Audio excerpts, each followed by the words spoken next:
Now let's talk about the central nervous system and the peripheral nervous system. We'll do the central nervous system first, or CNS.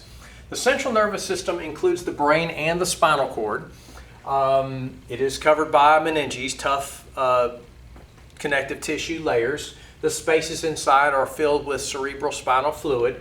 There's gray matter and there's white matter. The gray matter consists of neuron cell bodies. The white matter consists of myelinated bundles of axons referred to as tracts. Yes, I realize that gray is spelled G-R-A-Y and G-R-E-Y, and one is an American spelling and one is a British spelling, but I can never get the two right because it's a gray issue. Well, anyway, a little bit about the brain.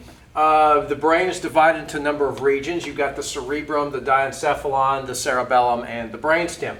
The cerebrum is the big wrinkly part of the brain that most people recognize. It is divided into the following lobes. You've got the frontal lobe at the front, the parietal lobe behind it, the occipital lobe in the back, and the temporal lobe to the side. The cerebellum, shown here and here, oh, by the way, the cerebrum is involved in all things conscious, analytical, voluntary, and that's higher brain functions. The cerebellum works with portions of the cerebrum to coordinate body movement. The diencephalon includes the thalamus, the hypothalamus, the pineal gland. The pineal gland we'll discuss more when we talk about the endocrine system. The thalamus serves sort of as a relay station, sending information to other brain centers. The hypothalamus is located here. It's a major homeostasis control center. We'll also bring this up again when we talk about the endocrine system. The brainstem is involved in a variety of autonomic or involuntary functions of the body. You've got the midbrain here, the pons here, and everyone's favorite brain part, the medulla oblongata. By the way, this little arch-shaped structure here is called the corpus callosum. It's what connects the two cerebral hemispheres. Now, peripheral nervous system are all of the nerves that come from the brain and spinal cord. There are 12 pairs of cranial nerves coming directly from the brain. There are 37 pairs of spinal nerves that come directly off the spinal cord.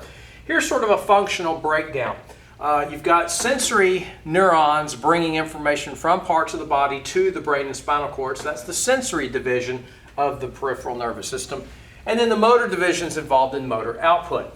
It is subdivided into somatic or voluntary, okay, motor nerves to skeletal muscles, and the autonomic nervous system, which is involuntary, motor nerves to smooth muscles, glands, and the heart. Now, again, this is somewhat of a simplified diagram. There is more to it than this, but the autonomic is generally subdivided into the parasympathetic division and the sympathetic division. In a nutshell, the parasympathetic division involves resting and digestion. That is, increased digestive function, reduced heart rate, reduced breathing rate, things like that. The sympathetic is basically stress and activity, which is the opposite. So both sides are constantly adjusting the parts of the body accordingly as need be.